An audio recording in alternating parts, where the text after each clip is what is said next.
WIFTV PM.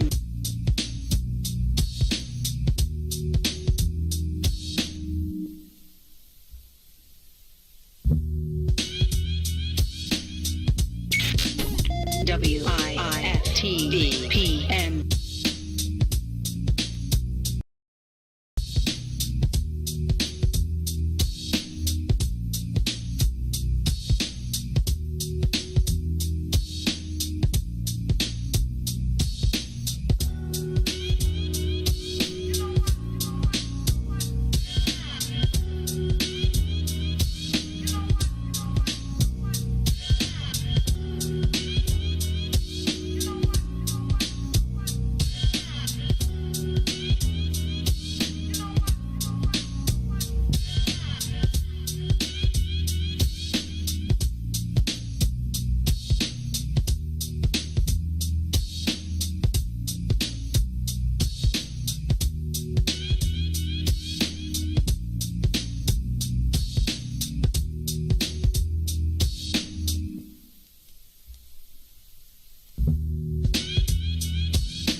Funeral expenses are costly. The Casket Store wants to help you save hundreds of dollars. You do not have to purchase a casket from the funeral home.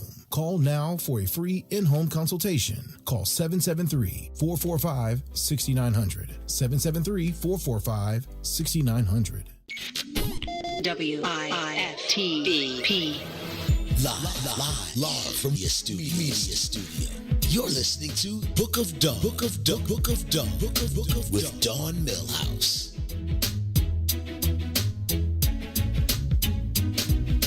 I can do this. Good morning, sunshines. Good morning, Lisa E. Good morning. Guess what today is? What? It is- Go ahead, sex It pot. is hump day, right? It is hump day. See, well, I was thinking of the Cause you. Guess what day it is? Guess what day it is? The commercial. Break your back. Never mind. Good morning, Esco. Bounce and break your back. Good morning, sunshine. Listen. I'm pleading the fifth. She's pleading the fifth. She's back from Fifth Jersey. up in her. Yeah, it's a conspiracy up in this mug. You know, they know I be, getting likes and shares and how they try to do a player. So this morning, good morning in my dear CPT time. Okay, we're gonna do better. I'll do better if you do better with sharing and sending stars. Yeah. No, I'll do better anyway. And now Mr. Millhouse, you can't see all my junk, huh? Okay, right. Sorry, that's a private See, and joke. for mine, I'm one of those people. If you see it, that's fine, because that means I'm working hard. Just FYI, Teddy Riley called me 5 minutes after we went off the air and was What'd he like, say? Mom, he said, Mom, I was asleep. Yeah, enough. So we're going to have him next week. Okay? So, and I might not even tell you. We just might pop up on you, see if you're paying attention. Well, I had Right. called them and told them I'm not going to be there, so why Oh, don't you that's just not wait for me to come back? You know what? That makes So sense. that's on me. I apologize. Yeah. Could you send me a text next time? Sorry, I forgot. Okay, appreciate that. But it was real, and like I said yesterday, I appreciate that there's a lot of stuff we kind of overlook or say, oh, something happened, this and this. But Dawn was like, man probably fell asleep. He was working. I promise you. Yeah. In this industry, we You work know- 24/7. We're night owls, we're day owls, but and depending too, if you're a few hours behind, West Coast people have to get up extra early anyway, and they probably just went to sleep. So Well, here's the thing. and you're I Teddy. go to sleep at night. Just so you know. I'm I'm a light sleeper. I'm phasing out of being able to stay up for 7 days. I can't do shit no more. I tried, Oh, but did I curse already? We've that been was on one for time, 2 right? minutes. And we just talked about that yesterday about the cursing. Mother, forgive me. See, and I just don't. I mean, I do Or like, not. I curse when I'm in the car when I have road rage, but I was brought up on that Elroy Smith, like, and the Elroy FCC cuss. rules. Elroy cursing. cussed when I booked Teddy Riley for y'all's music festival. Don't I need your damn help? I got you, bro. And that was Shout remember. it. Oh yeah, we did the party for Teddy. Yeah, Shout. No, we did that on our own. right. We yeah. did that. Oh yeah, we did that. That was on a separate whole thing. separate thing, That was yeah. at That was at the 50, wasn't it? No, Girl, no, the one not the 50, the other one that it was was in, at Intas. We did a party at Intas, but we also did something else in the south suburbs. Yeah, at Kim's place, at the big premiere. Yeah, it was club when That was Bobby when the with, Faulkners had when Belgie had it. It was Club Premiere and it used to be Schooners. Then it was after Schooners they changed the name and then it was Club Premiere and Club. And guess what it is right now? A vacant, raggedy building. Strip. Oh, it's not the strip club anymore. No. I don't know. I don't hang out. You know. The only time I did go to one of the Always two strip clubs something was new. when 50 was here a couple of years ago, and I went and stood there and just waited just to give him a hug because I couldn't see him at the concert, and I stood there just to wait, give him a hug, and left. Not a supermarket, but a strip. Then I ain't, Not a library? you know I'm mad at 50 right now. He Curtis? 49 cents to me. Curtis, yeah, I did call him by his government name, didn't I? She said he's 49 cents. Hey, listen, check this out. Let me tell you what we have coming up today. Or right now, because we're no further ado. Superstars. There are there's triple OGs, and then there's OGs, and then there's wannabes, right? We gotta for real. I because I'm the senior, I would be the triple O. I believe that, I know that, and I can prove that. Okay, in the boardroom. And in Triple the O, bullpen. a triple O is not always a bad thing. However, there is an OG She got it. in this building with us today, and I wore this shirt because he is an influencer of generations of culture in clothing, fashion, music, festivals, and he from Hyde Park, y'all. So let me. Can I do this while we're on air? Can I? Okay. Sure, he's the cultural architect. He's the builder of brands. Who doesn't know him, especially in the whole Midwest? Well, people around, artists know him.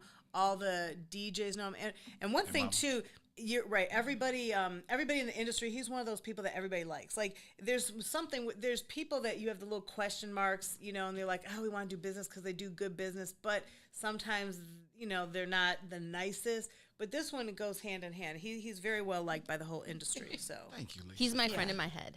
in her head. Yeah, he's very well liked, and you he doing, does. And his work, things speak for itself. And it's like when you see his name on something, it makes you want to go and be part of it because you know that he's going to be there. So. Okay, so he Was that good? so- Yeah. Okay, so yes, Thanks welcome. for the $5 you gave me before. No, Just and kidding. think I thought you didn't know me since I No, had so you let my me tell. ID. So let me tell you. So he comes in. So Dawn, of course, I know who the guests are coming in. So Dave walks in, and we all have masks on. Dawn's like, "Hello," and of course I was like, "Hello, I'm going to need your license, or I need your ID." I'm thinking he's giving me like an updated phone business card or something with his new updated information. He actually gave me his Hey, driver's license. I was just following protocol. I was like, Dave was like, okay. now I did meet somebody at Heroes. Hold go on. ahead. We're gonna stick with him because Yeah. we on CPT, so Oh, yeah, we yeah. Go 17 ahead, go minutes ahead. short. Yeah. Do it. So let me start with this. You're now in the fly zone, right? Yes, We are yes. now. The Book of Yes. Dawn is in the fly zone. Let's go. Okay. Father, designer, consultant, cultural architect, a builder of brands, creator of a lifestyle genre of clothing, Fly, which is representative of our neighborhood. Yep. Fly Spelled is I love PH. Hyde Park. Right, spelled backwards. PHLI. PHLI. Which Yes. is backwards for I love Hyde Park. Yes. Yes, because we do. Hyde Park for life. Shouts Boom. out to Africa Porter. Boom. And a voice to many communities. Dave, I have known you probably longer than A lot of people. Yeah, I think was Ryan born. Was Yeah. my baby born? So No, I remember vividly the first time I saw you, met you. were we at Tony's? Where were we? Explain. Right. Whitmore's basement. Oh, my family. Yes. Oh, That- the basement the- with the Dawn. Nobody knows the bird's name With was the Dawn, bird. and she cussed just like me, didn't cursed. she? Wait, they had a bird, They had like a parrot, Lisa, yeah. this was- and she's the bird was in the biggest cage ever, and this bird had a mouth like the sailor, like a sewer. Yeah. sewer. The bird did. The bird. Right. I know, Yeah, not you. and, Yeah. and the bird's name was Dawn. was done. It's my God family. Right. Yeah. And she's a cussing bird saint. Right. Like I'm a cussing girl saint. I wonder is the bird. I was just gonna say, is the bird alive? Because birds I do don't know. stay. Whitmore, if you're parrots, watching, like text me and tell me birds if the bird stay. is alive. Birds have very long lives. She used to be in that basement like, hey, bitch. Hey, right. All day long. Like, whoa. Right. It was, yeah. Right. She was a trip It like was me. like going on in there. It was a fun time in that basement. It was a Great yeah. place to grow up. It was Great it place to was- grow up. Yeah. So that was a very, very long time ago. But that had to be, I was probably 15, 16 years old when I first saw it, I think. And I think Michael Bivins, I think you came downstairs and it was like, Michael Bivins. Right. look, I forgot. Michael Bivins. Yeah, we can't. That is exactly. Yeah, that was a long time Long ago. time ago. Yeah. Yeah. Yeah. That's another chapter. Oh, yeah. I have to share that with y'all. Yeah. But that basement chapter I talked a little bit about yesterday. I can't say it on air because I Oh, don't know yeah. the statutes. Oh, yeah. But yeah, There's a lot going on. a lot happening. going on. But that's family. That's Yeah. Yeah. that's family. Right. So I can't Look, really say it all. Look, next. Right. That's one of those things. Right. You say the basement. That's enough said. Right. Some people call you the sneaker Don, not to be confused with Dawn. Well, Don, but But right. Dave, I just wanted to make certain a part of this platform, What's in It for the Black People Media, that Maze has provided for us Shout out to Maze. is to influence, encourage, empower people of all ethnicities. More specifically, though, to move the needle for Black people. For sure. You have done that despite any hardship you've gone through. There are times when life wasn't so easy Definitely. or so free, and you have made your way through it Definitely. and created a global entity, including festivals that take over an entire neighborhood.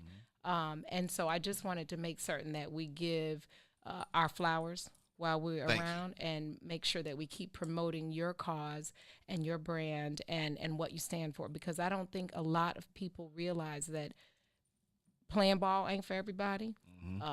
Being a scientist isn't for everybody. Being in radio is not for everybody. But there is something for everybody if you put your all into your purpose Definitely. and your passion. So can you just share with them that don't know? If they don't know, I feel like they live under a cave. Who Dave Jeff is and what does, how you came to be in the movement of cultural branding and architecture. Well, I can't never say it was by accident, but to your point, like of your passion being your purpose, and so like I find that out now, you know, in my 40s, like Dave is definitely different than Dave was in his 20s.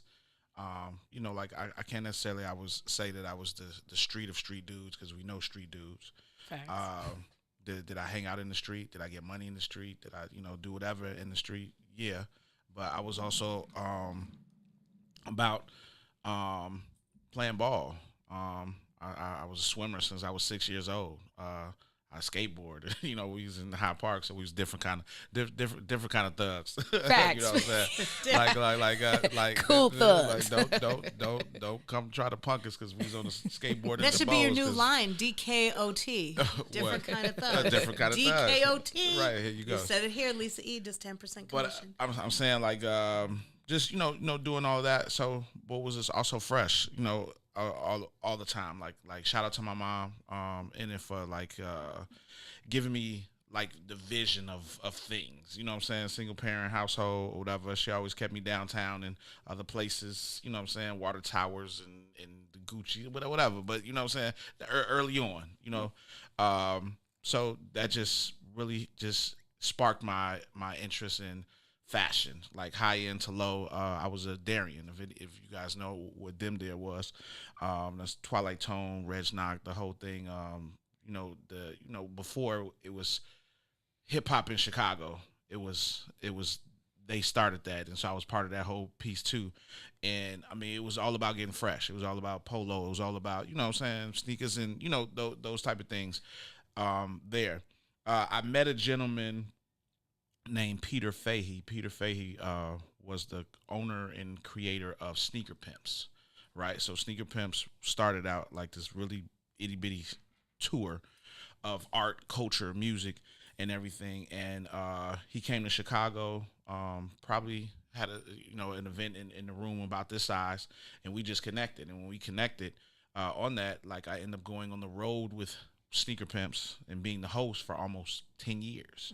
So that was my introduction, like, to the sneaker culture. This is like guys, like, this is 2000, you know what I'm saying? Here we are, 2020 or whatever. And with that push also, me creating my own brand, which was fly, and having a space in Harper's Court, the old Harper's Court. Yeah. And Up the stairs. Yeah, up the stairs. The whole vision of that was just like I wanted to do an urban gap. So everything in the fly store was going to be that, but my niche was going to be that we have all this fly apparel, but we have all the sneakers that you can't get from nowhere, just because I had the plug from being across the country, around the world, you know, and that things. And that's just kind of just where it started. So people weren't doing that in 2000. No, and nor were they having block parties that took up the whole neighborhood, which I think is a predecessor of the Brewfest. Of the Brewfest. Yep. Matter of fact, I can't really say it, but I'm gonna say it. Maybe the Silver Room block party went to your block party because that predates Silver Room. That was pre-Silver Room too. Yeah. That's like the court was kind of cracking, and then it was just weren't any stages. It was just people just showing up in the court. It was, you know, Kanye, Kendrick, the BJ early, you know what I'm saying?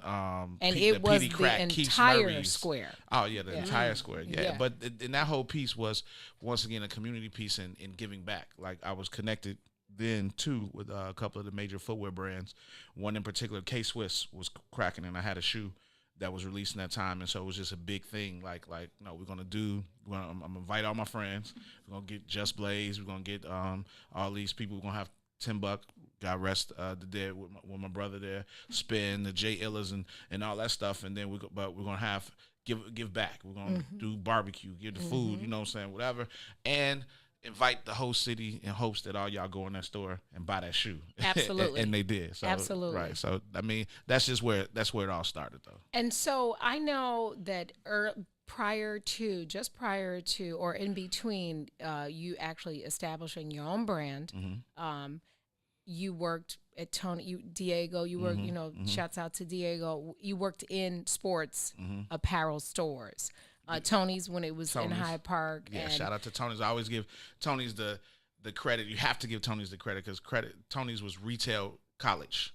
Like Corey from Leaders, you know, has a connection with that. Definitely Diego, being who he is, like creative director of Leaders now. Doing that piece, my man Shannon, Autumn, Merritt, Merritt from Sir Madam, worked there for a stint. Vale from Success, and all that. So everything, Chicago retail, Chicago whatever, we all came from Tony's. Yeah. Well, it's you gotta pay your dues some kind of way. Some kind of way. But what you were able to do when you opened your first boutique was, correct me if I'm wrong, there were other sneaker stores, but no shoe specific boutiques. Like I think Leaders was open, but not. Yeah, but Leaders wasn't what Leaders is today. Today, right? Leaders was more of definitely cultural type stuff. Like in there, you could buy spray paint, markers for graffiti. I think like Bob Marley type tees. It was more so, I don't want to say like Black Power type thing, but it was more of the culture Centric. type thing. Afrocentric, Afrocentric Black-centric, yeah. type thing, right? And what Leaders is now is definitely Corey's vision now. But when it wasn't brand specific for there. But yes, boutique. I just wanted to do something that I saw. Like in New York, you had Supreme. Sure. In LA, you had your other major boutiques at the time, whatever. So now I wanted to just give Chicago, like, okay, no, this is fly. This is fly. Is synonymous with Chicago. This is Chicago culture. This is how we do things. This is what the apparel is gonna reflect, and that's what it was. And so I think I want to say just at the time, shout out to I forgot his name, OG, who was at Nike, who definitely stood on it.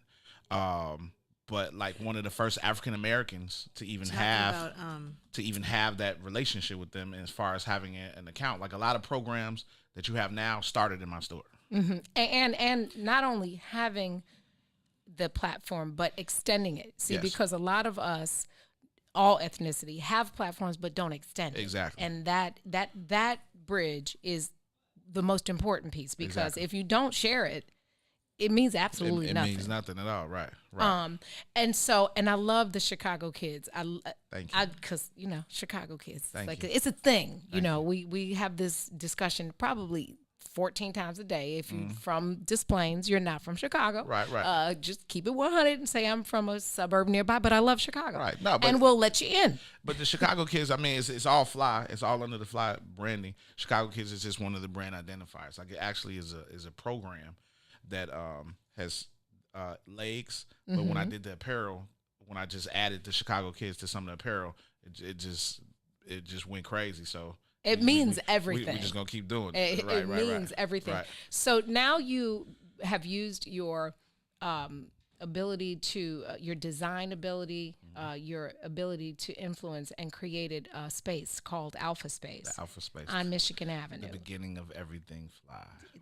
There you go. Yeah. And tell us when you created that, because I know you can host events there. You rent that for private space.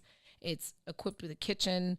Tell me, was that your vision? No, Because hell no, brick not- and mortar's not at always all. tough. No, listen, I just tell you once again, and as you stated about the ups and downs, one about entrepreneurship and being, just trying to be, not trying to be first, but just forward thinking in it, right?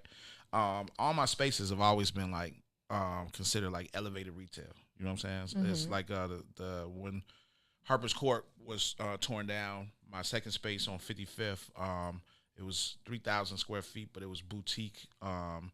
Looked like the TV show on MTV. You could walk by, like news type thing, and it had a barbershop in it. You know what I'm saying? It was just, it was total lifestyle of it.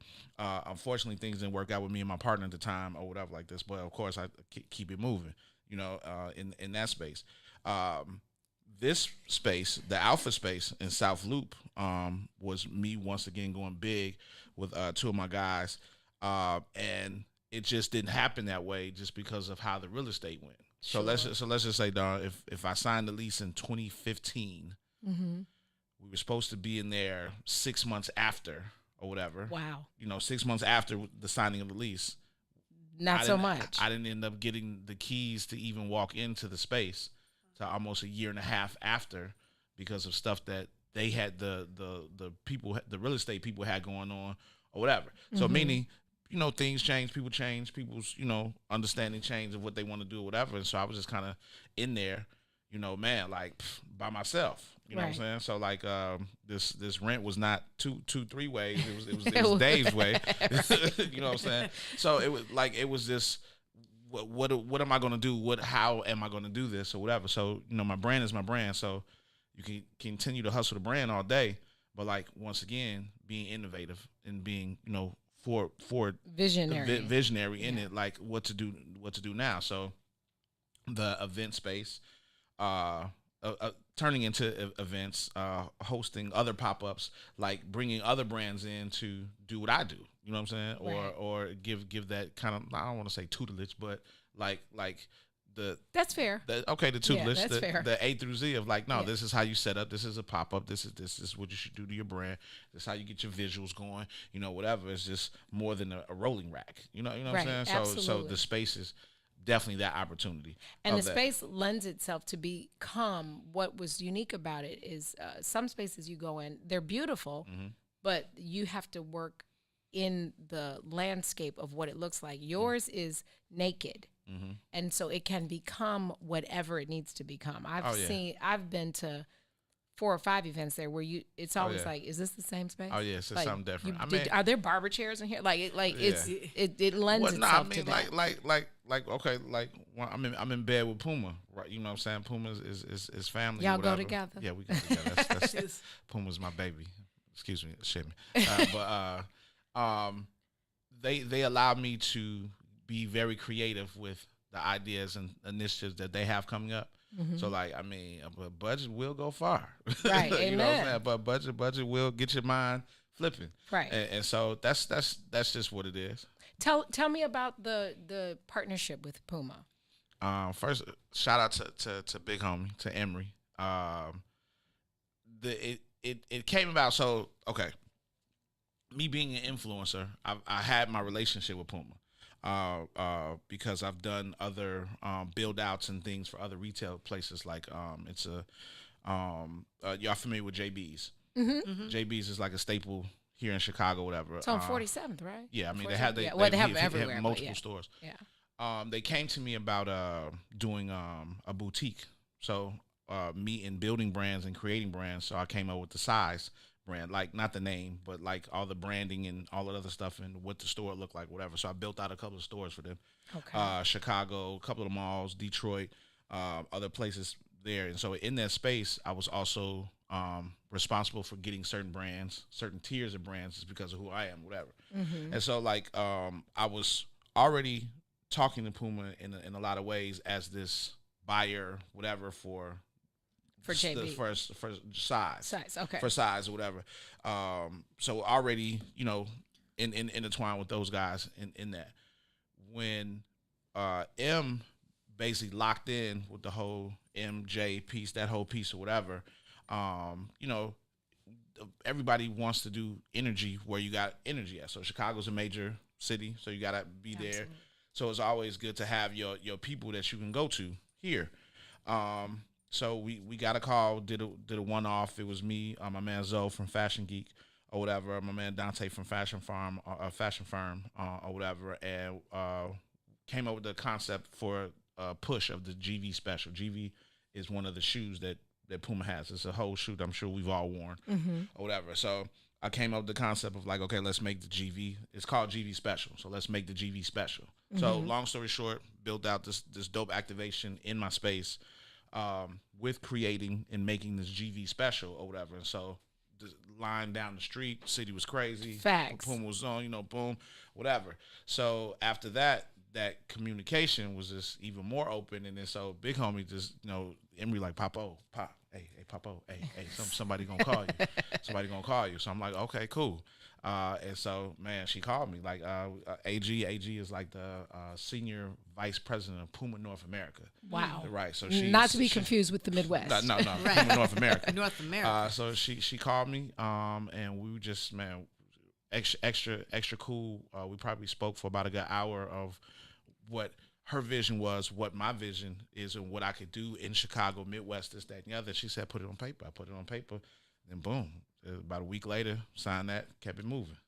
Wow. Right. And then so that just came from my space of activation, creativity, and that whole thing. So Dave Jeff and Fly and all that stuff like that. Like I'll be doing stuff in 2021 the same way Zoe is. Like Zoe right now in his relationship with them, Zoe's like talent designer, the whole piece. Right. So if you're not familiar with who Zoe is, he's talking about the brand Geek, Fashion Geek. And he's also a visionary in style and fashion and culture. Super fly guy. Super fly. Stay fly. Stay. PHLI. Right. Now I got to cut in really fast because, see, Dawn, we do certain questions for people in Chicago, but you keep bringing up we're in Chicago, and you keep bringing up the word sneakers. So do you not use the word gym shoes? And this is one of our questions for people in Chicago. That's been a what can I say, like, because people, we I say Dawn sneakers. says sneakers. I'm gym shoes. I say gym shoes, sneakers, my shoe. I mean, whatever.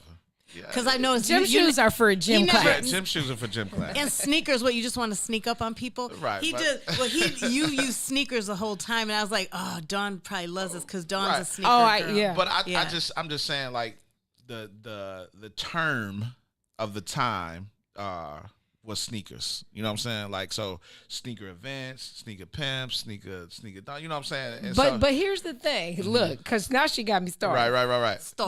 Gym shoes are for gym. Right. That be to wear in the gym. Right. The gym, the indication of the word gym means the court. Right. To me, as a person who played basketball. Right. No, that's definitely an art. That's definitely art, because our hood connoisseurs, everybody be like, "Yo, why you talking like that? Why you saying sneakers?" That's not what we say. Like, but you My know what sneakers. I've got my sneakers on today. You know what I'm saying, though. You know what I'm saying. Right. She knows sneakers. She just don't want to get Gym in. shoes. Right. Gym shoes. So Midwest. long story short, back to the Puma piece, and so, like, man, it's just been going crazy. That push, like, that whole team is in the books right now. I'm glad to be a part of that we've helped Puma to its best quarter in company history. Wow. In the end of 2019. And what is unique about your collaboration in the friendship is that it most people think that creative, powerful people can't get along. But everybody has a space. Oh, yeah. And all of you, although very similar, are very different in your talents and your ability to bring something to fruition. And the fact that you stay as a unit. Definitely. And support each other. I know we were all at Boogie's wedding a year ago, and I had on Puma. Okay, all day. With a dress. And today was the only day I have my Puma, my favorite flip-flops that I wear on my Pumas. Ah. Yeah, but I didn't wear them today. Usually I do, because it was those? raining. Yeah, they're so comfortable. Oh, I love them. Yeah, no, I mean, to stay in the space, I mean, just like, Don, you know me, like, big sister, whatever like that. So I'm not an a-hole in no way or whatever. No. I mean, I know what's for me is for me. You know what I'm saying? And I'm Dave. I'm gonna be Dave before Puma, after Puma, pre-fly, whatever. I'm Dave Jeff. That's I was that before all of this. Before you know what all I'm saying? of that, and being that, tell me what I said a couple weeks ago. You can call yourself an influencer, but the reality is, what is your influence? Okay, hold that there, and then tell me what you see your influence on a 16-year-old wayward kid who is talented or creative or doesn't know. What would you tell that kid? Well, I mean, okay, the first part of the being the influencer. I mean, like, I just say, like, I know people, and so if I influence you, I'm hoping I'm doing it in a positive way. So that takes me to navigate Dave and to always stay in the good. You know what I'm saying? And so and what I mean, like, stay in the good, like, good frame of mind. You know what I'm saying? Like, let's not get into no internet beefs, phone. You know what I'm saying? All that type of stuff. Like, the presentation of family, me and my wife, my kids, you know, whom I adore. Thank you. Yeah. That piece, like, if that's where I'm here, that's what I would love to influence. Okay, can I be this fresh, big dude that's always fresh and with all that? Okay, yeah, that's cool. That's cool too. But, like, on the positive note of, like, being like, man, like, once again, like, didn't come from the underground mud, like, not money at all. You know what I'm saying? But have built something to be comfortable in what I do and for what I love. For your first thing and talking about the passion, that's what I would tell a 16-year-old kid. Like, don't look at what people say so much. Look at what I do. Look at my fruit. You know what I'm saying? Come on now. Look at my fruit. In it, like, it hasn't been easy in everything, like, you know, like I said, playing in the street, coming from the street, sat down for a while, came home, and went straight sneakers. It never went back. Right, never went back. That's the key. Yeah. The never went back. Other than to give back. To give back. Yeah. And that's the key. Like the crazy thing, even just talking, I'm talking, going through this thing now about this expungements. Been there, done that. These expungements for stuff from 22 years ago. You know what I'm saying? Like it's crazy for stuff that's legal right now. Facts. Right. Facts. So Exactly. I'm just walking in, you know, or on these meetings, just hands up emoji, like, hey, Right. That's can- my favorite emoji. hands up emoji. What like, the hey, fuck? Hey, like, can a brother just get a clean slate? You know what I'm saying? Like, come on, you know. So I mean, that's what I would tell. So back to that. That's what I would just tell the 6-year-old kid. The 6-year-old kid, I would just like, one, have a vision. Not to get all scriptural and everything, but you can go there. Without vision, I mean, the people perish. You know what I'm saying? And that's so correct on so many levels. You know what I'm saying? Because if you don't know where you're going, you just gonna just be all over the place, chasing or whatever. Yeah. And if you don't have said vision, you have nothing to work towards. You have nothing to walk in and grasp onto. You know what I'm saying? Or even the understanding of knowing that it's really already done is really on you getting your stuff together. Absolutely. You know what I'm saying? Reverend Winston said something that was life-changing for me, like probably 10 years ago. He said it many times since, but he said, God took 6 days and created the earth, and then he created man. So the provision was already there. You just have to walk in the mission. I'll say we can get into that. Yeah. We can get into that. So I've been a deacon. I've helped start churches. Like I've back and biblical back forth scripture. Boom, boom, boom. I almost went to seminary to be Pastor Dave. You know, in it. So a great understanding of that, and then to keep it simple and not even just go. You have to manifest self. Okay. And so, and what I just mean by that is like you gotta realize like it's a God in you that's just so. That's his image. It's big. And people gonna be mad at me for just saying it. Like people like, man, I'm waiting on God to do this. No, God waiting on you. You waiting on you to realize who you are and whose you are. Like that.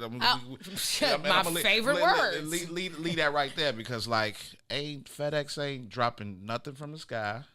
Right. Ain't no mortgages, ain't no bill payments coming from the sky, ain't none of that, whatever like this. You have to sit, lock in, okay, what's and my do direction? the work. What's my direction? And go. Yeah. But you got to do the work. You got to do the work. And don't nobody want to do the work. Yeah. No, not in the microwave society. Not in the market. And it's not about being, I don't curse, I don't do this and this. And that's like, we got to, that's a whole nother thing too. Then you can come back. That's a whole nother show. You can come back and we can have a whole church chat up in this mug. Can go there. I can go to my favorite scriptures, all that. We can break it down. I love that. Yeah. I love maybe they should. Okay, God, just take the cussing out my mouth, but not for today.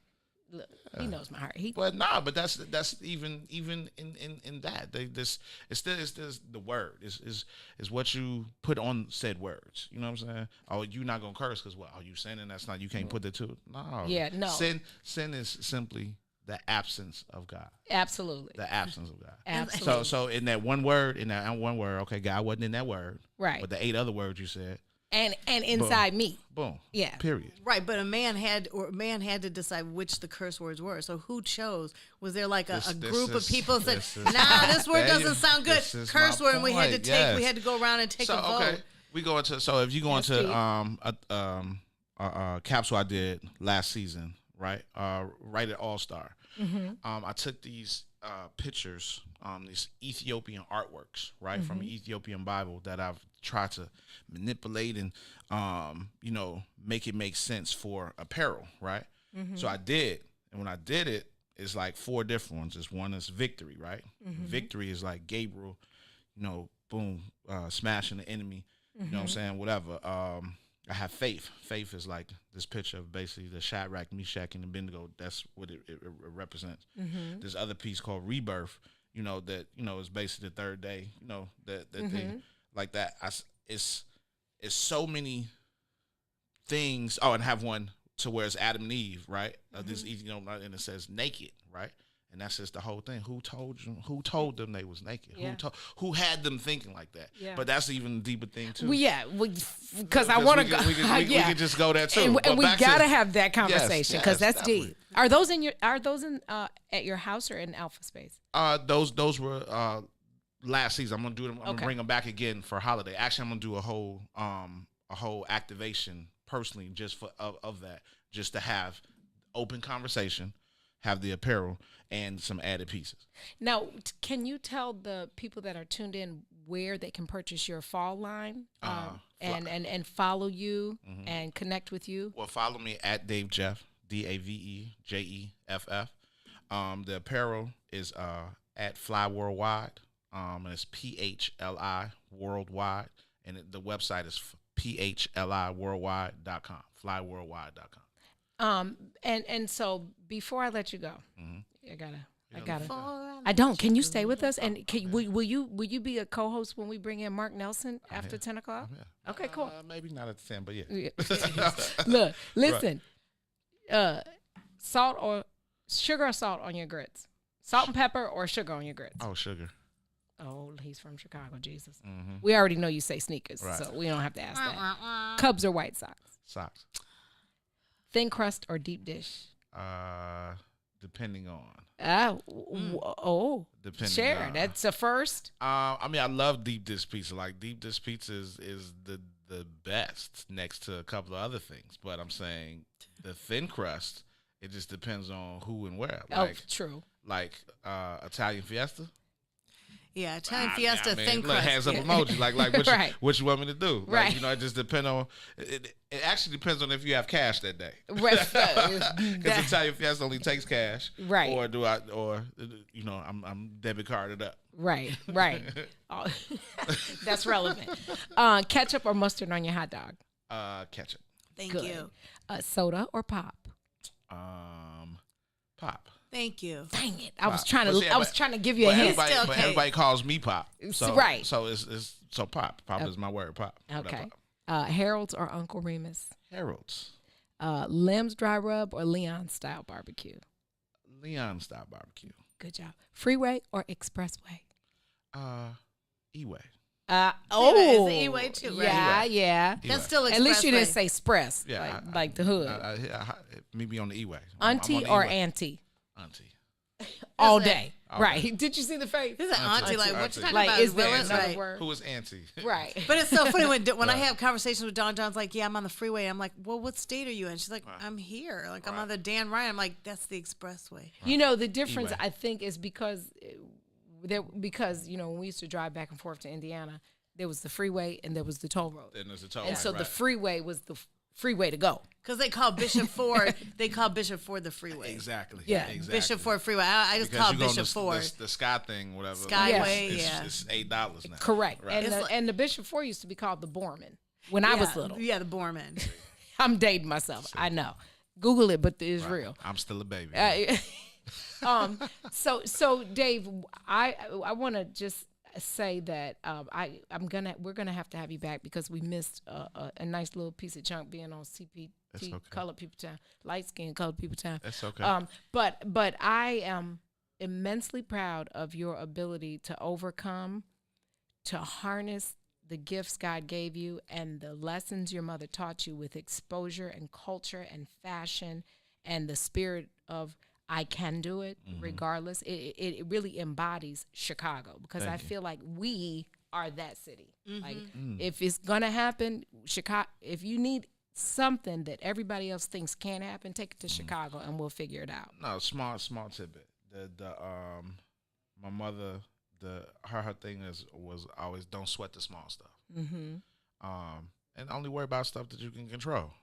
And so There you go. that's stuck for a long time. Like if I can't push these buttons to do this to open said door, then I might just kind of make myself comfortable for a minute, Right. until Because it's relevant, and that's the other conversation. It's relevant. That door might not be ready. You might not be ready to walk in that door. exactly. So that's back to your point of self. awareness and preparation. That's Because that door might have some stuff in it that you think you want that you're not ready for. Because no, I can't help you. I can't help Lisa. I can't help the listeners or nothing. Unless I'm structurally sound. The easiest metaphor of that we hear all the time, that we've heard our whole life and career, is when you're on the plane and the mask come down.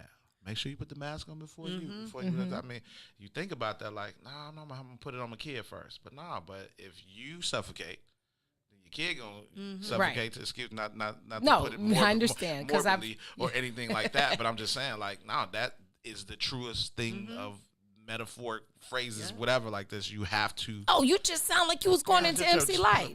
All about self first. Yeah. It's explaining how heavy the young lady is. Right. She's as light as a rock. That's one of my favorites. But yeah, that's it. And then even too, going on what's going on today. You know what I'm saying? We are so focused on president. No, we need to get into these aldermen, these judges, these state representatives, all that stuff. To me, that's self, because I got to do my house, I got to do my block, I do my other, radius, the neighborhood, so forth. That's more important than all that other stuff, for real. And it starts with yourself and your house. Point. Raise your damn kids. Boom. Not you, but boom. Right. You. Boom. Like right. I was about to say somebody name in my family, but never mind. Can't say that. I could, but I'm not. I love them. You're tuned into the Book of Dawn on What's in It for the Black People Media with cultural architect Dave Jeff. I am fly in the fly zone. We're gonna fly to a commercial, and I'm gonna take a sip of water so I can say that all together. Wait, was that your fly on Pence's head? Oh no, okay. Wrong right fly. back. Right. Wrong fly. WIFT PM. Hey y'all, this is Salim Muwakil from Muwakil's World. In case you missed the last discussion, this is what you missed. There was a time when there was a large-scale mythology that African people had no endurance. We were only good for sprinting. Right. And that was our forte. Other than that, we were useless in marathon races. Establishing your patrimony on the land. If you bury the dead, that means that this land is forever in your family. Who are our ancestors, really? We are the living ancestors to a whole genealogical line going back hundreds of thousands, millions of years that we carry within us living today. Everyone who preceded us. However, that conception took place, whether it was violently, with rape, or whatever the case, but we are them living today. That's why it's important to understand our capacity, man. Our capacity is unlimited. We have unlimited potential. Absolutely. So make sure you tune in Monday, Wednesday, and Friday from 11 to 1 p.m. on What's in It for the Black People Media. Funeral expenses are costly. The Casket Store wants to help you save hundreds of dollars. You do not have to purchase a casket from the funeral home. Call now for a free in-home consultation. Call 773-445-6900. 773-445-6900. What's up, good people? This is Herb Howard, one half of I Said What I Said. Make sure you tune in every Monday, Wednesday, and Friday, 1 to 3 p.m. right here on What's in It for the Black People Media. It is intellectual thuggery at its finest. The Blackest Conversation, Herb Howard, Tucson Warner, Monday, Wednesday, and Friday right here on What's in It for the Black People Media. 1 to 3 p.m. WIFT Live from your media studio. You're listening to Book of Dawn. Book of Dawn with Dawn Millhouse.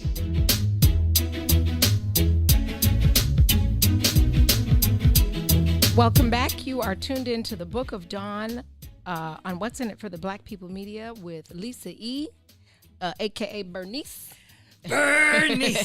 Esco and Dave Jeff. I gotta show you that clip from the movie that I was in. Yeah, it was a funny scene. If you're just now tuning in, you missed it, but you can rewatch it. We had a short interview, but meaningful, with Dave Jeff about his humble beginnings and where he is now, and being a visionary and understanding life and your place in life, and more importantly, understanding yourself. I think that if we could give anybody listening, whether they're a parent or a person, in a space of, because we all have those moments where we're uncertain, right? So if they're in a space of uncertainty, I think if I could encapsulate what you've said in one sentence, it would be master yourself. That's it. Master yourself, know the God in you, and then walk with faith in your vision. Would that yeah. Totally. I couldn't have said it any better. And then what was the word? The first one? Master your master. The what you call it? Encapsulate. Encapsulate. Yeah. That girl is educated. I got a couple degrees. Yes. And I'm so grateful that I have a nonprofit so I can get on the not pay the whole money back. Boom. that Dixie Kitchen, them tips was real. Wow. But no, Dave, I am proud. I'm proud of all of you. I'm proud of knowing and being a part and watching the journey and just watching you like literally move up in humility, because it's a lot of us that don't understand that we are the same people. We're just doing different things. You know what I'm saying? And so your humility and your ability to support. A lot of busy people are always too busy to support other people. I know that when we had a restaurant, you were one of my first customers, and you love those oysters. Yes, let me get that. But I just think that brotherhood and that cycle of friendship is necessary to maintain your growth. No, and it doesn't. You know what? I'm gonna say this. It doesn't cost you anything to do that, yo. So I have this platform. So, okay, if I have this platform, it costs me nothing to repost anything about Dawn, about Maze, Lisa, whatever. You know what I'm saying? It's nothing. That's just what I was feeling that day, so I'm posting it. Right. So, boom. So, my XYZ followers, whatever, now they just saw what I was thinking. That is 2 seconds, didn't cost me not a nothing. Absolutely. You know? Absolutely. And so, big things coming up, Puma partnership, right? Puma partnership, yeah. Like, you're going to see more activity going on in the space, more like Dave Jeff Times Puma type stuff. Dave Jeff Times, the city of Chicago stuff coming up too, on some activations and giving back on that. And then you probably see some Dave Jeff or some Fly Times Puma product 2021. I cannot wait. Now, you said Fly, PHLI worldwide.com. Can they link to the Alpha Space from there, or is that a separate? Yeah. Okay. Everything that's the Fly World on there. Okay. Yeah. And you will post, flyworldwide.com has some of your fall. Yep. Stuff up available now. It has fall one up there now. Yep. Got so you. new 5-panel camos, some camos, some hoodies, some Chicago Kid stuff, all that. Yep. Super duper dope. Lisa. What do you? I just get her like a teacher? What are you doing? I was texting with Mark Nelson. I said, we were just. Hey, I told me to start. I said the link was sent. Dave, what's your favorite sneaker? Gym shoe. I know. I don't. Let me rephrase that because Puma might be watching. Okay, what is your favorite style of sneaker? My favorite sneaker of all time. My favorite, like that I love, that's just my holy grail that I love is a low top Air Force One. The colorway is Linen and Atmosphere. Linen and Atmosphere. That sounds that's pink. It's khaki and pink. Yeah, I remember that shoe. Yes. I had some Foot Locker days. Yes. We didn't have that fly shoe though. But wow. That shoe is just like it was hard to get for me when I was first into this, 2002-ish or whatever. So when I got it and finally had to get like 2 pair. Right. Know what I'm saying? That's the mistake I always make. I get 1 pair, and then after they dirty, you like. Get 2 pair. I even had like some custom stuff made, like a jersey, whatever, and some pieces. But then they redid it for Art Basel like a year or 2 ago. Okay. And so it was very limited. And then our buddy Charlie was able to get me 2 pair. Oh. You know what I'm saying? Still. Yeah, still. So but that's my favorite shoe. Like it's something about that. So like even when I do my stuff with Puma, you'll probably see some DNA from that. From that, yeah. But Right. that's a good combination. Right. Linen yeah, and yeah. pink. It's right, like linen and atmosphere. Yeah, well, atmosphere, yeah. Look, Because real men wear pink. All day long. Yeah. Or they should Oh, be they able can to rock wear it. Yeah, definitely. Salmon. No, color. don't. Salmon. That's a good question because Is a it lot of salmon black or salmon? It's salmon. It's salmon. Salmon. And right. it blows me when Right. people are like, "I'll have Salmon. salmon." You Right. will. No, You salmon. will. Salmon. Or We see, gotta we just have call it that. bagels and lox, right? That's different. That's smoked. Yes. Smoked salmon. Yeah, right. that's- But it's that's still lox. salmon, right? Technically, Salmon. yeah. Smoked salmon. Not salmon. Right. I'll have salmon. Right. And then when they say, when the waiter always, the waitress, me, confuses them when you say, "How would you like the temperature?" And they're like, "Cooked." Wait, I got a question for you guys. Done. Right. How do you guys pronounce the capital of Florida? Is it Miami or Miami? It's Miami. It's Miami. No, it's not. It's Tallahassee. Lisa. That was Lisa, good. Look, Lisa. Thank you very much. I'll be in That Zanies was all good. weekend. Thank you. Lisa. Thank you very much. Thank you. You can Sideshow send stars. Bob. Send the stars to the Book of Dawn. I deserve a star to get you cracking up this morning. Thank That you. was good. Thank But you. but that's my favorite sneaker though. I like that. Air Force Ones I love, but they don't love me. Like because I love them and I have them, but I won't wear them. You know why? Because when I look down, my foot looks wide and big.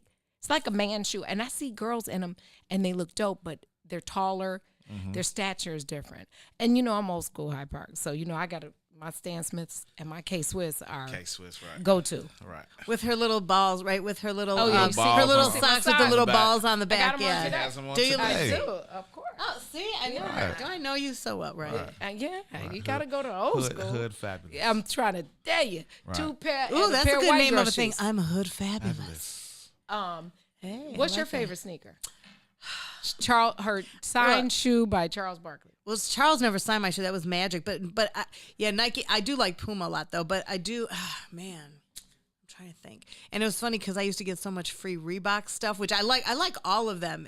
I just like. I don't know. I hope it ain't. But I'm a Shaq's. Nike. Remember that horrible ass I shoe have Shaq that. had with that LA The gear, Shaq that big Gnosis. ugly- Big as this table. The Shaqnosis. I have a pair of those. I'm The gonna LA maybe I'm- Gears. No, was LA those gear. are Wasn't the- they LA gear? LA Gear, Reebok. Yeah. I used to put when I would see him just to be funny. I would try and put his shoes on until I almost broke my whole face falling because he wears like Yeah, a size 'cause he wears 72 the- yeah. shoe. Yeah, It's like a 20. yeah, it's like a 23, Yeah. 23, I believe. It's a Yeah. size big as hell. It's a size. Big as hell.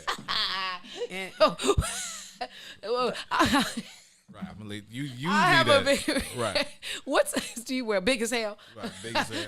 That- we Okay, need you- 4 you took me out 2Xs with and that a one. big as hell. Big as hell. You want to say good morning to my sister-in-law and your babies? Good morning to my beautiful wife Shamir. Who you represent, your representation of your family, your life, your children, is the exception and not the rule. Thank you. I know a lot of black men.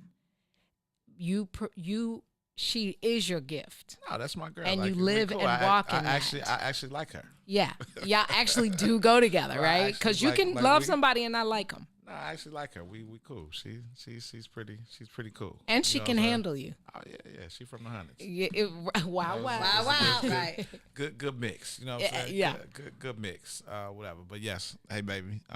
Shout out to my daughters, Miss Kennedy Jade and Miss Katie Lynn. Boogie, what's up? Yeah, the cutest babies ever. And my big boys, my grown men. Yeah, yeah. Rich and DJ and all that. You know. Yeah. Dave, thank you for coming. You have to come back. Yes, definitely. Will you come Thank back? you. I shall. Definitely. And I and, shall. and if and I'm gonna say this out loud because y'all know my anniversary is coming up and Christmas, and you know we like to travel. One day maybe could you sit with Lisa E and be I would love sub-host to. for me? All day long. And you can bring Okay. my surprise Pumas. I'll give you my size off air, and No doubt. I'll wear any kind. I do like Pumas a lot. Send them. Send the size. and We'll get it right. Hey, We'll Yeah, get it look right. at I'm this one. excited. We'll get it right. This one had on Pumas yesterday. When did you have on those cheetah Pumas? been- Yesterday? I wear Pumas about 3 times a week. Oh, okay. Literally. She said about 3 times. The quality is just And so I w- soft. The leather is just smooth like butter. Butter. and only because it said it was raining today a little bit. That's why I didn't wear my Puma flip flops because Oh, those are the by most the- comfortablest. That's the Lisa E. wear. While you That's- talking yeah. about rain and flip flops, y'all know tomorrow's gonna be 50. I don't want to see. Not 49, as you said. Not 49 cents. It's Right. 50. It is. Hey, I know Might it's wanna put on some sweatpants season, Timbs. but here's the thing: don't be disrespectful because we might call you out on here. Like your clothes got to be okay. Like we. Did she say? She's You know trying we- to say reference it to me because I definitely like to. I know you're gonna wear shorts and sneakers. I'm okay. No, I with didn't that. wear. I didn't wear shorts Or but, flip-flops. But when we're indoor, I mean, but yesterday those were just cropped. They were just capris. Oh, when we left yesterday, she had on capri pants, and she was like, "I'm gonna go home and change into shorts." I just looked at her. I said, "Cause it was half your leg Saturday. ain't good enough. You Right. got to put the whole." But like when thigh women meat wear, out. She want to show her thigh. but when people don't say that when women wear like skirts and dresses, I'm like, but I Well, get yelled at nobody for goes shorts. home and takes off an A-line skirt and puts on a mini skirt. It's the same thing. Well, okay. All right, don't we have to go to break? Thank you so Once much, again, Dave I'm Jeff. sitting here, And hands make up sure you emoji. guys follow him, Hands the up emoji. cultural architect, builder of brands, the one and only Dave Jeff. And make my sure you brother. follow him. Yes, her brother. My brother. It's my sister. Yeah. Yeah. That's my baby. Appreciate y'all. Thank you for tuning in. We're gonna fly to a commercial worldwide, and we'll be right back. Yeah. WIIFTV PM. Introducing your trusted source for high-quality Black emojis, better known as Blackmoji. We believe Black is beautiful, and that beauty should be reflected in the digital market. Now there is an app that does just that, starting with Black Greek letter organizations. Blackmoji D9 offers more than an emoji app. It is a cultural experience of Black excellence. Download the app in the Apple or Google Play Store to access a specially curated catalog of emojis representing the Divine Nine. Use the emojis to celebrate Black Greek events, acknowledge current events, support social causes, and learn about esteemed Black Greek members who blaze the trail of Black history. A portion of every subscription goes toward a scholarship fund specifically for members of Black Greek letter organizations to help keep the legacy alive. Download the Blackmoji app today. What's up, good people? If you didn't tune in to the last I Said What I Said, here's what you missed. Special thanks to Love McPherson. And when you talk about object sex, you and objectifying that woman, you glorify pieces of her. And let me tell you something. If you think that doesn't matter, it does. And I'm going to tell you why it matters. I looked at a video and I was looking at these young boys, these teenagers, and they were like, do you like black women or white women? I like white women. I like white women. And first I felt some kind of way. Then you know what happened to me? I started listening to them and they said, why did you like the white women? Because they'll do anything for you. Yeah, the white hoes. Bitch, you is a hoe. Bitch, you is a hoe. And I thought pornography has elevated what the white woman will do for you, the objectifying of her. And this is why we don't realize, even in our spaces, the black man is shut down because he doesn't know the power of his seed like the white man knows the power of his seed. Oh, look. Just like milk. He doesn't realize that you sit up there coming into my neighborhood, objectifying my white women because you say they do it better than your women is a problem. They don't do it to them, but they won't bring that out, and they will not allow you to do that to their women. I said what I said. Herb 2 every Monday, Wednesday, and Friday right here on What's in It for the Black People Media. WIIFTV PM. Hey y'all, this is Salim Muwakil from Muwakil's World. In case you missed the last discussion, this is what you missed. There was a time when there was a large scale mythology that African people had no endurance. We were only good for sprinting. Right. And that was our forte. Other than that, we were useless in marathon races. Establishing your patrimony on the land. If you bury the dead, that means that this land is forever in your family. Who are our ancestors, really? We are the living ancestors to a whole genealogical line going back hundreds of thousands, millions of years that we carry within us living today. Everyone who preceded us. Mm-hmm. You know, however, that conception took place, whether it was violently, with rape, or whatever the case, but we are them living today. That's why it's important to understand our capacity, man. Our capacity is unlimited. We have unlimited potential. Absolutely. So make sure you tune in Monday, Wednesday, and Friday from 11 to 1 p.m. on What's in It for the Black People Media. WIFTBPM. WIFTBPM. WIFTBP. Live from your media studio. You're listening to Book of Dawn. Book of Dawn. Book of Dawn. Book of Dawn. With Book of Dawn. Millhouse.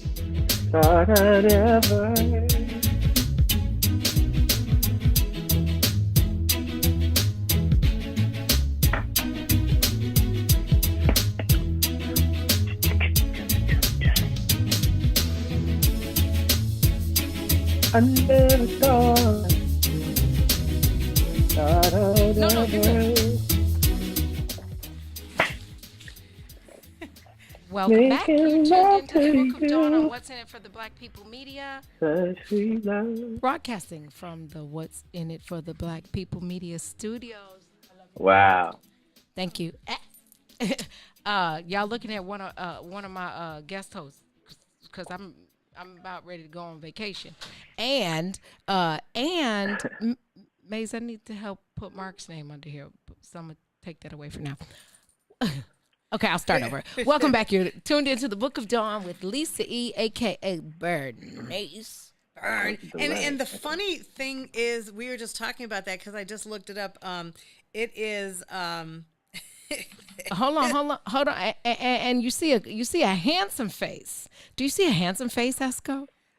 Yeah, that is Mark. I'm looking. You look. She said, "No, I'm looking." That is Mark Nelson, who is, little do y'all know, a founding member of Boys to Men. Oh yeah. The group As Yet, a singer, songwriter, producer, mama's. Okay, I'll tell that later. And now auditioning for acting. Yes. I think yesterday. Welcome to the Book of Dawn, Mark Nelson. How you doing?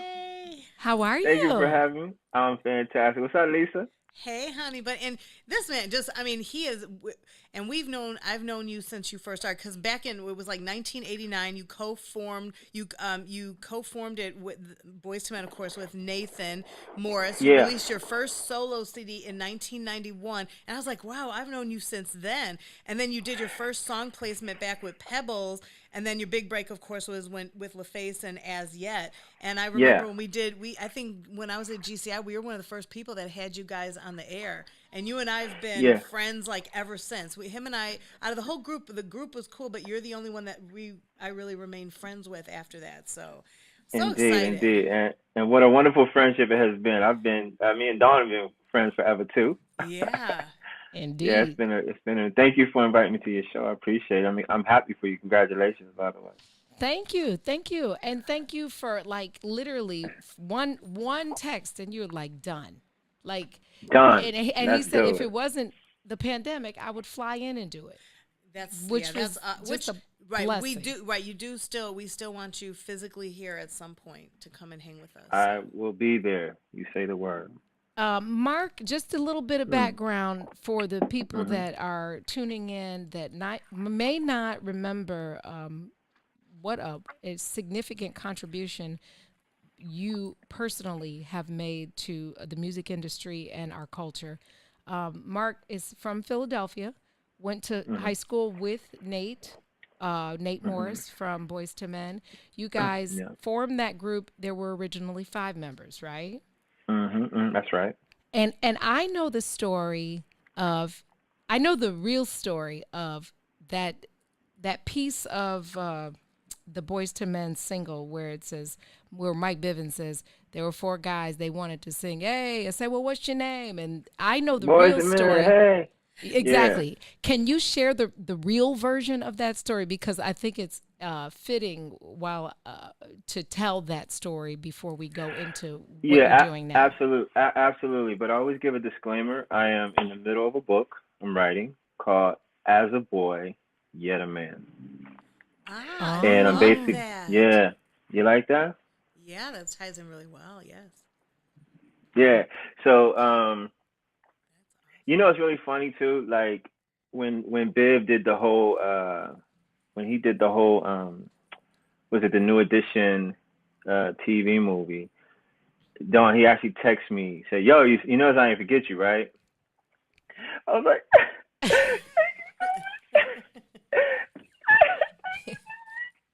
He's no, loyal. so Mike's a loyal guy. yeah. I mean, in a nutshell, there's this narrative that, I left the group. That didn't happen. Why do you, co-form a group and then decide to leave the group? That didn't take place. We were assigned to a local management in Philadelphia, and I signed to that management at the age of 18. The other guys were 17 and under.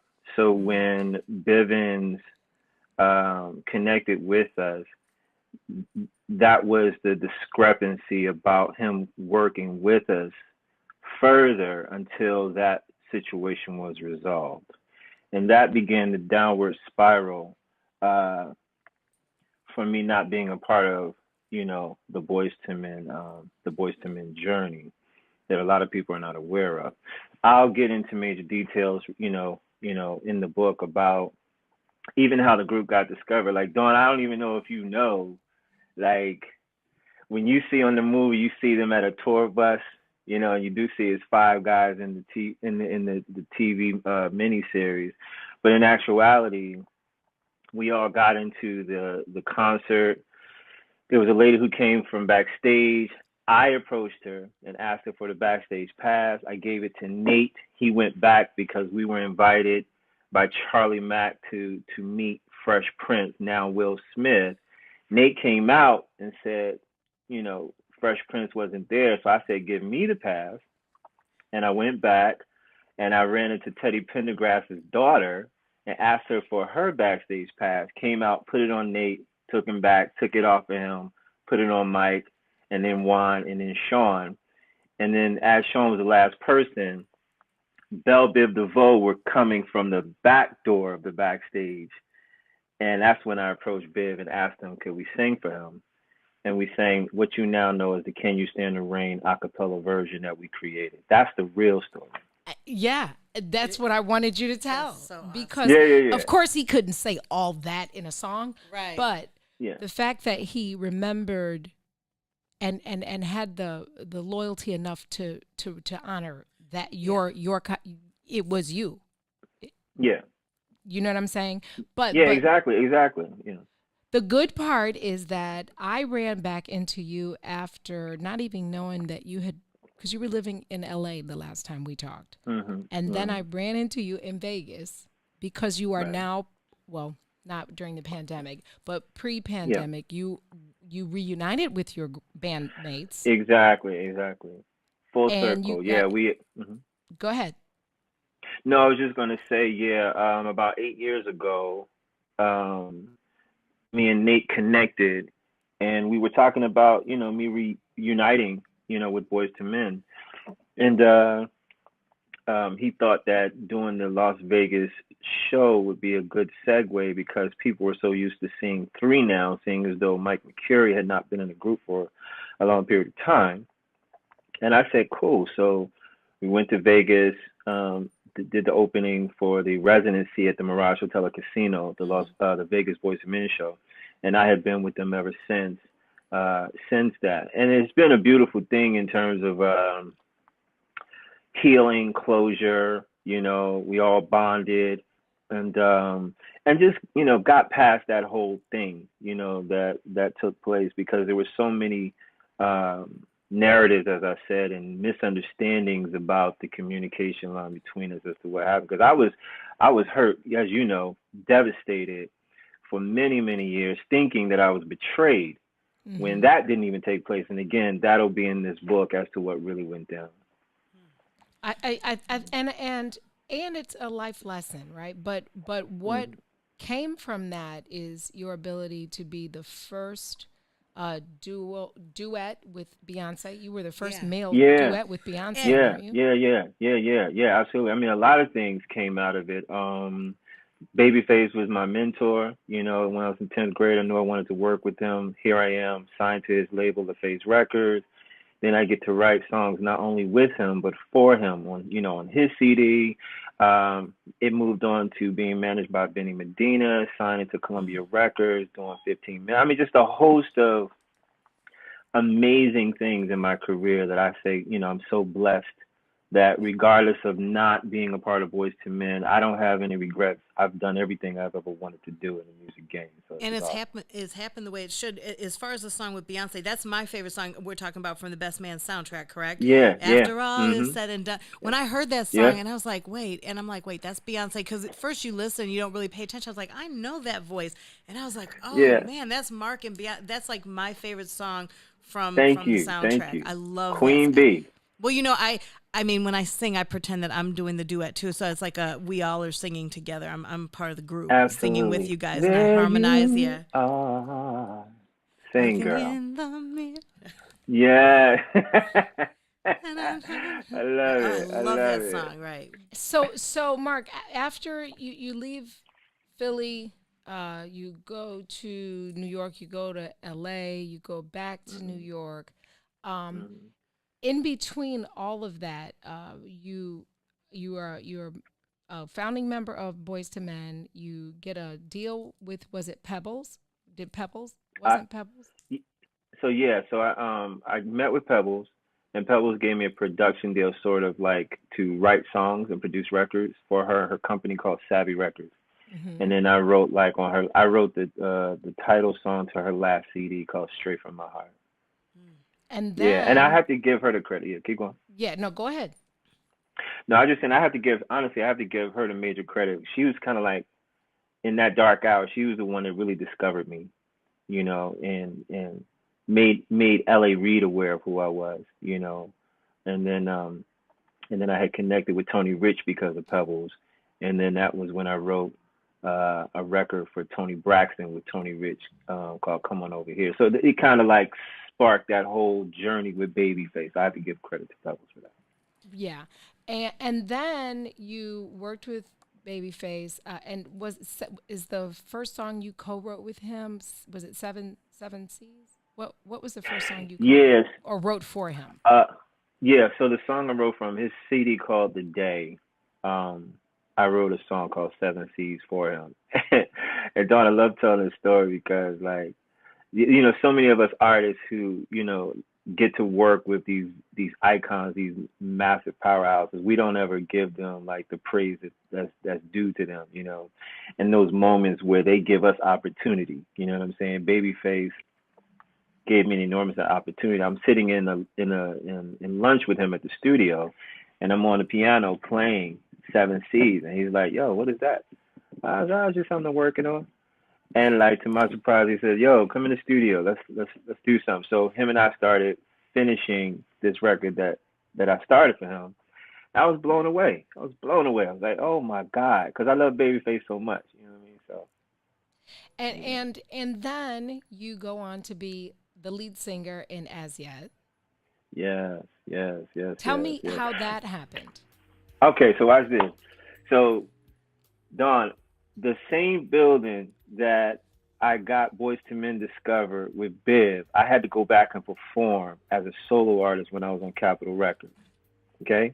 Wow. I finished the performance in Philly, and then when I walk out the building to go home, these guys approached me and asked me, could I help them with their harmonies? So I went to their house to help them with their harmonies for a day. I left. That was in 91. 4 years later, I'm in LA, and Babyface calls me, and it was like, "Yo, I just signed a group. They say they know you." I went to the building. Lo and behold, it's As Yet Untitled, who was the guys that I helped in Philadelphia. Little did I know, I planted the seed that I would be the lead singer of what is now called As Yet. That's crazy. That ain't nothing but God, right? In Dana Dane voice, full circle. I don't know if he can hear in the background. We're playing one of my favorites last night. So, can you hear your song? I was 13 singing this song so hard. What did I know at 12? That's good, right? That's good, right? She jam it. Well, we might be putting people on the spot, but can we get a little bit of Let's start it over. Mark, will you sing? Yeah, I it's can't hump day. Can you hear that? I'll just sing it for you. Okay. Okay. I got you.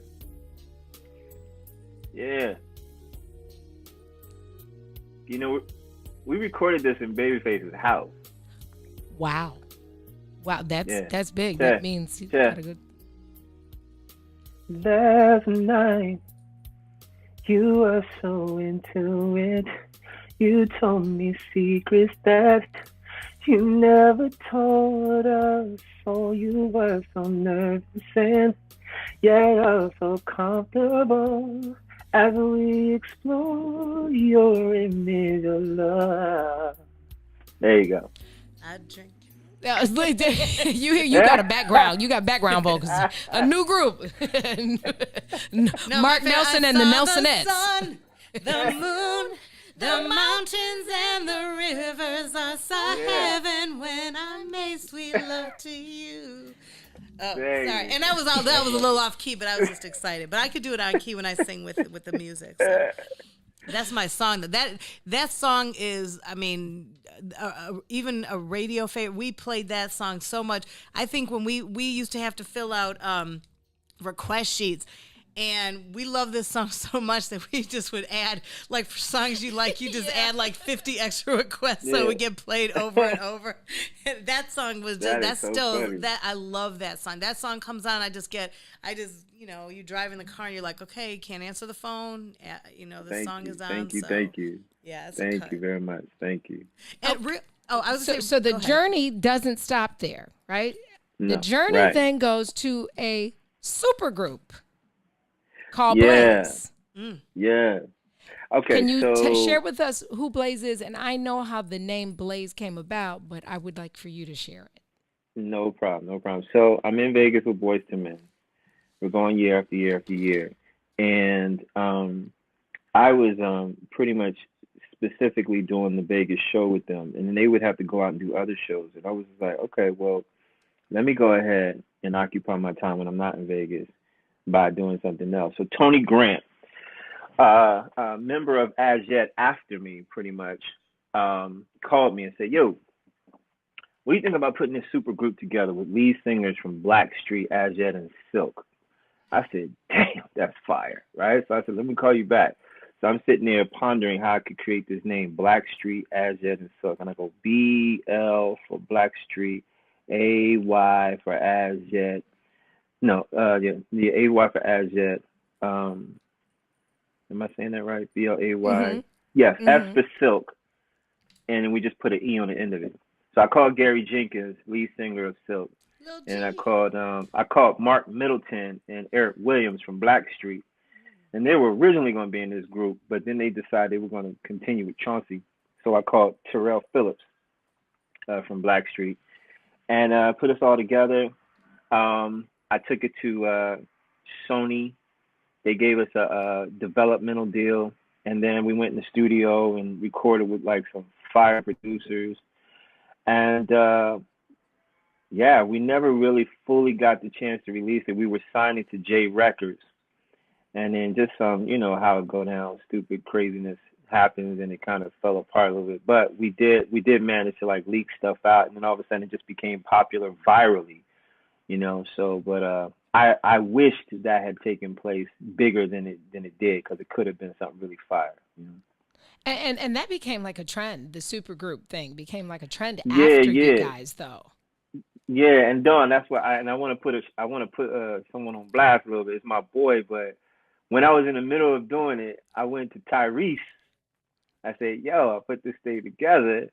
Your producers, because he had producers, he was manager. I said, "Yo, I listen to some of this stuff." He's like, "Yeah, go, cool." Next thing you know, what do you come out with? Baby, there ain't no better place than put somebody on blast than the Book of Dawn, because you know I'm stay trigger ready. Okay. Yeah.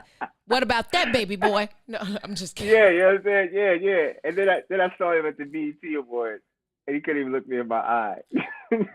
Big facts. All you had to do is just say you want to get down. It's all good. Right. Yeah, but much love to him. You know, it's all good.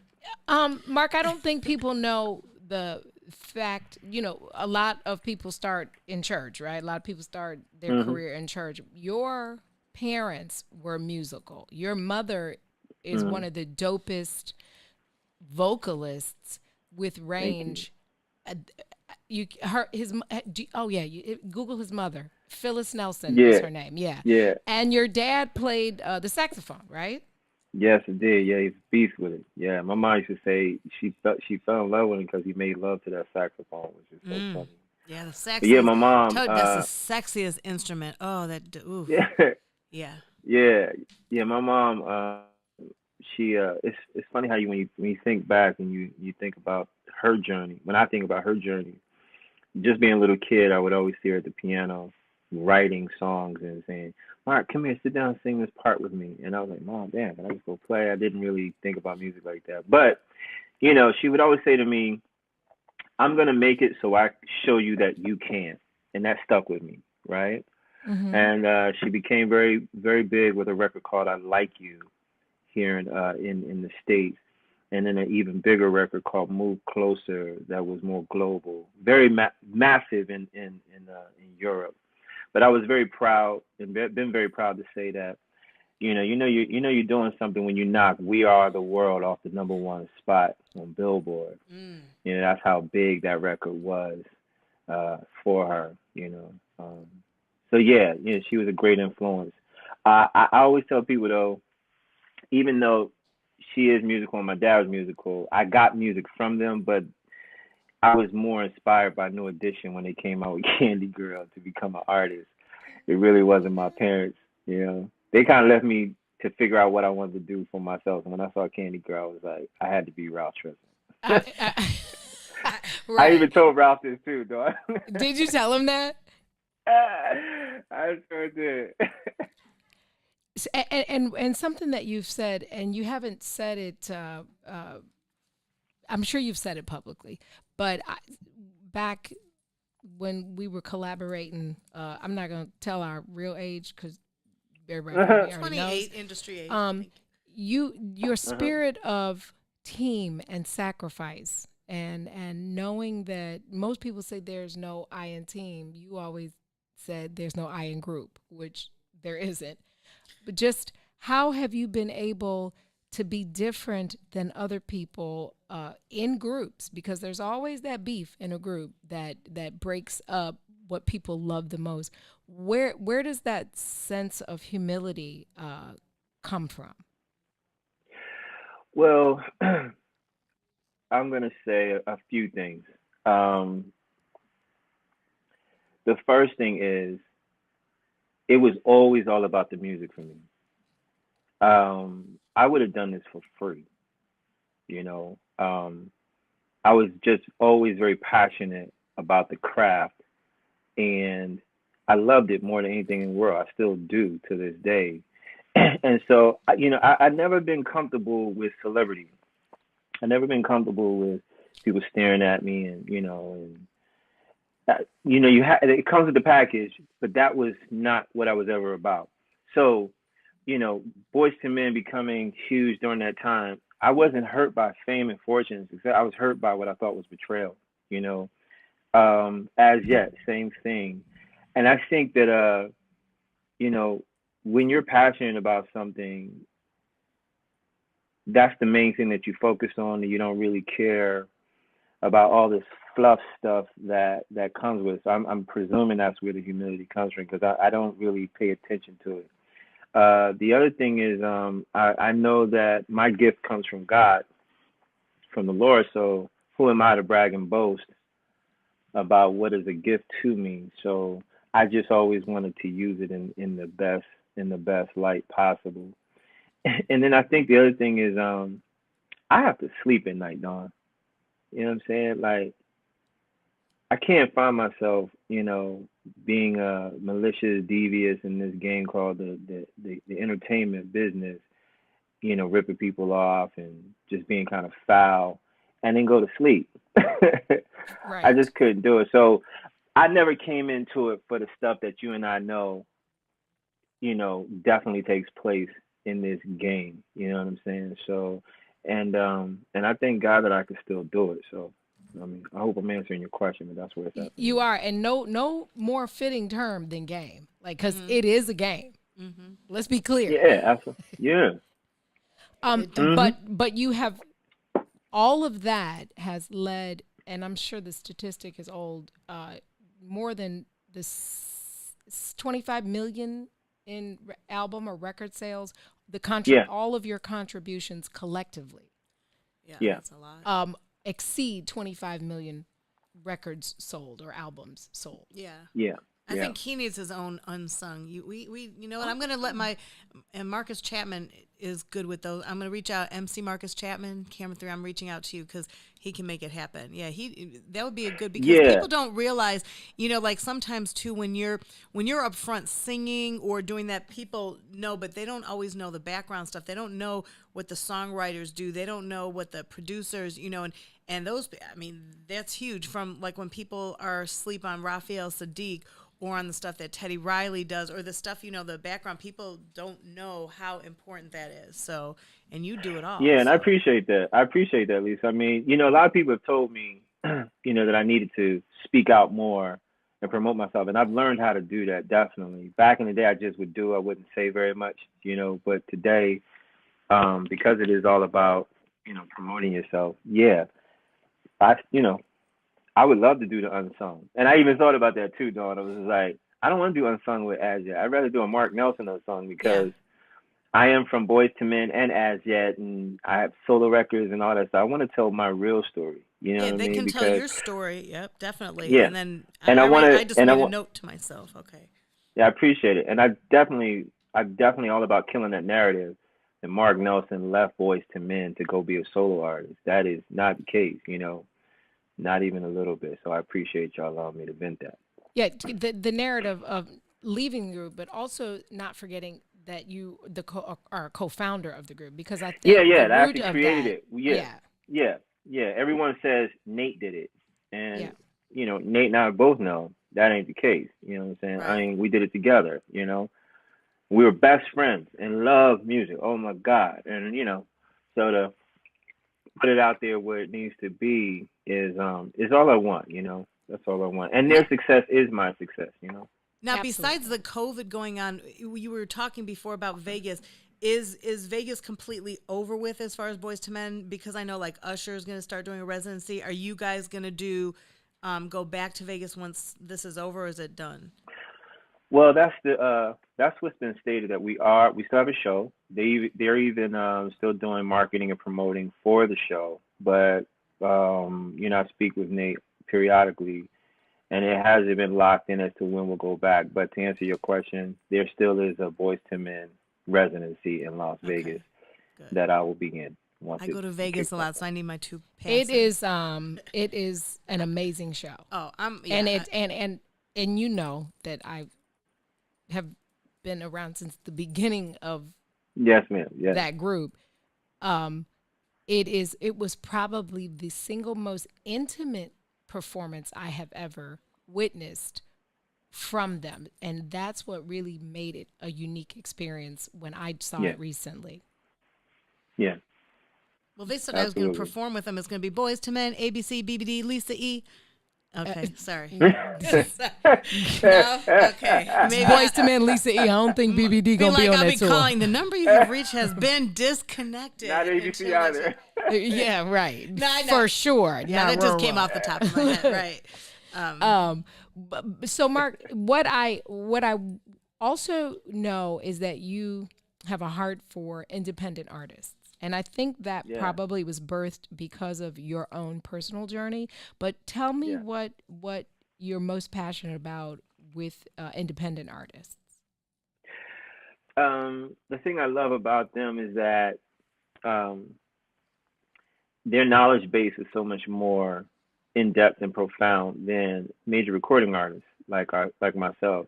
Artists from the 90s were kind of like ignorant to literally how to handle everything on your own, where independent artists are forced to learn every aspect of running the show. They run their own record labels. They promote their stuff. They market their stuff. They go out and put their tours together. Every little detail they understand and they know.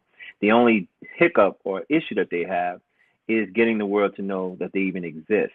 And even that is amazing that they are able to do that, where me and people like myself from the majors, all the work has been done for us. I mean, don't get me wrong, we put our work in to make that known, but we had the major financial support, the backing, and everything else.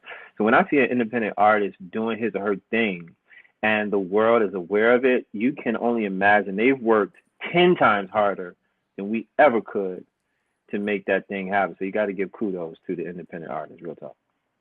And if you could, well, I think you were working on, I don't know if you're still working on it. Are you still working on a platform? I think it was like a TV show kind of platform or podcast platform to help promote indie artists? Yeah, absolutely. So I came up with a couple of things. One of them is called Men of Vocals. Another one is called Man Code. And in that, I'm developing a show where it's almost like a 3-segment situation where I wanted to be able to bring an independent artist to do a performance, but when I sat down to talk with the artist, we would surprise them with whoever their mentor was to sit down next to them and share whatever, you know what I'm saying? So, you know, if let's just say someone is like a Bruno Mars fan and he is a very talented person, so he gets on the show, he performs, but then little does he know Bruno Mars is going to come and sit and have a discussion. So, you know, you got that new and veterans thing popping off, you know.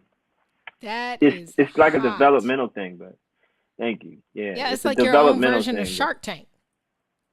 Yeah, exactly. You know, and yeah, I think that would be a great way to give back, you know, in terms of successful people giving back to those who are still trying to make it. Now, Mark, I saw on your Instagram that you did an audition yesterday. Yes.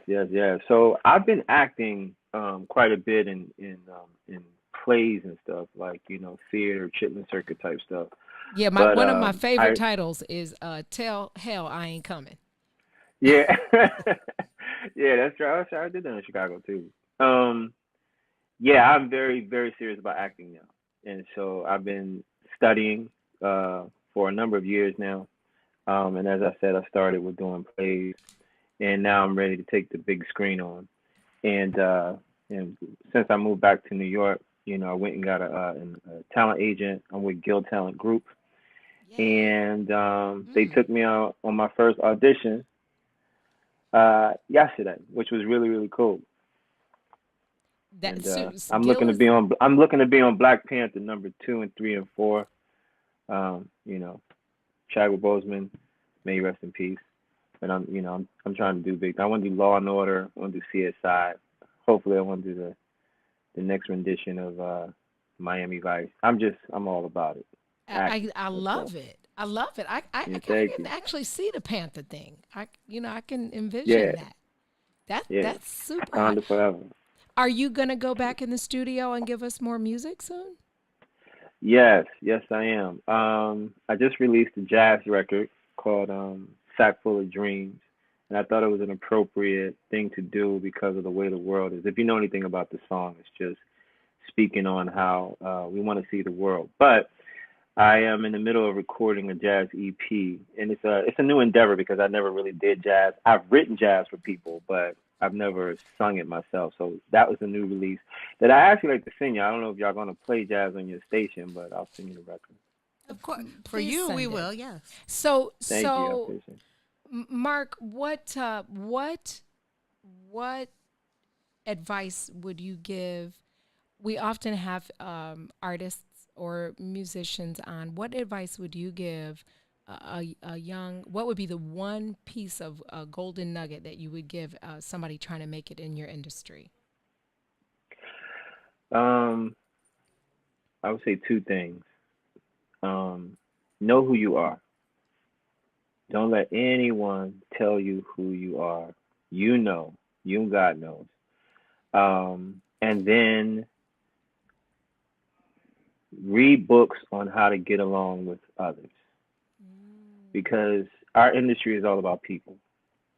And people, there are many different characteristics, personalities, And I'm not just saying that so that you learn how to be a good ass kisser. Can I say that on this station? Yeah, Sure. you can. Yeah. On this show, Okay, yes. cool.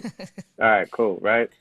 But I'm saying it so that you can see the real person that you're talking to and know how to navigate around their character. You know what I'm saying? Dawn, you know. Lisa, you know. You know what I'm saying? It's like when dealing with people, they're smiling in your face and they're thinking something else.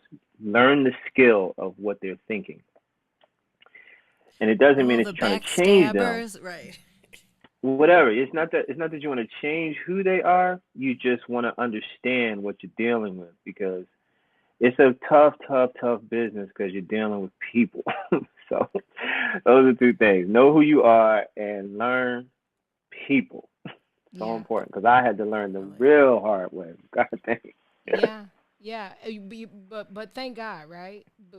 Yeah. Thank God for the lessons, because there's always a blessing, right? Absolutely. Do you have a question? No, I'm totally agreeing. I'm agreeing with everything he's saying. Definitely. Because I'm doing, it's funny because I'm doing an interview later today, and some of the stuff you're saying is like the stuff when they ask for my advice to everybody, it's literally the same. And then I also add, don't burn bridges with anybody. Don't burn bad bridges. So, but everything you're saying is like stuff I say. And you know what, Lisa, can I add to that a little bit? I agree with don't burn bridges, right? But then I also will say, burn the bridges that need to be broken. That's true. Because a lot of times you sell your soul to get something that you want. You never get what you want when you're selling your soul. You see what I'm saying? Yes. You know, it's just like you're sitting here thinking this powerhouse is going to get you to where you need to be, but then they're manipulating you and they're intimidating you and they're striking fear inside of you. And you're afraid to say what you really feel, thinking that you're going to burn a bridge. That's a bridge you need to burn. You get what I mean? And don't worry that you're not getting what you want from them, because it was never meant for you to get it from them if they're going to do that shit to you. Right. And I agree with that. I guess I took it from the standpoint of like, you know, I see people that treat interns differently. Like I've been the person, because I was an intern for a year, I treat everybody the same. I don't care if you're making $10 million a year or if you're the custodian. I'm going to say good morning to you. I'm going to respect you. Yeah, if there's I totally something, agree. I'll hold the door. Just because you're the custodian, I'm going to still hold the door. And that's what I mean, because you never know, your intern today could be your owner, boss tomorrow. That's so true. That's so true. That's what I meant. But I totally agree with what you said about that. that. And I'm in total agreement with you too. You just made me think of that other side of that whole bridge. Right. You know. Yeah, but I see it both ways. Yeah, some shit you gotta let go. Oh yeah, period. Definitely. Like everybody ain't your you friend. Everything you know ain't is good to you, ain't good for you. There's a million ways No. to say that, but you have to let some stuff go. And I'm still learning that, because I you know, there's a difference. I'm known as the nice person. I'm the one that everybody goes to, but being nice doesn't mean I'm naive, and I was not born yesterday, so I pick up on things quickly. But and Dawn's we've had some talks about that, and so we're all still a work in progress. So let me say that although our time today was shorter than I wanted it to be, maybe you can come back via video and or in person, and we can dig deeper into the boy who's becoming a man. Is that the name of the book? Did I say it right? It's called As a Boy, Yet a Man. Yet a Man. We can talk more about that, and then talk about your dad life. You don't have a dad bod, but you got a dad life. And where you are after all is said and done. Get it? I tied it with the song too. Yeah, see? So hold on. Let me tell you guys one thing before we thank Mark for joining us. If it doesn't set your fucking soul on fire, it's not worth the burn. Right, and look, camera 3, can you see? Right, wait, I burned. Y'all feel me? Here's the burn that I got yesterday on my toaster oven. So, sorry to be so Dawn blunt, Burned but it, if it ain't setting your soul on fire, 2 peas in a bucket, you know what come after that? The emoji. Wow. A little time spent in a chapter of the Book of Dawn with Mark Nelson, the co-founder of 3 of the, because technically I could say you co-founded Blaze because you planted that seed. So I'm going to throw 3 in there. Well, I might one up you and say 4, maybe TGT. What, that's another joke. Tyrese genuine tank joke. Right.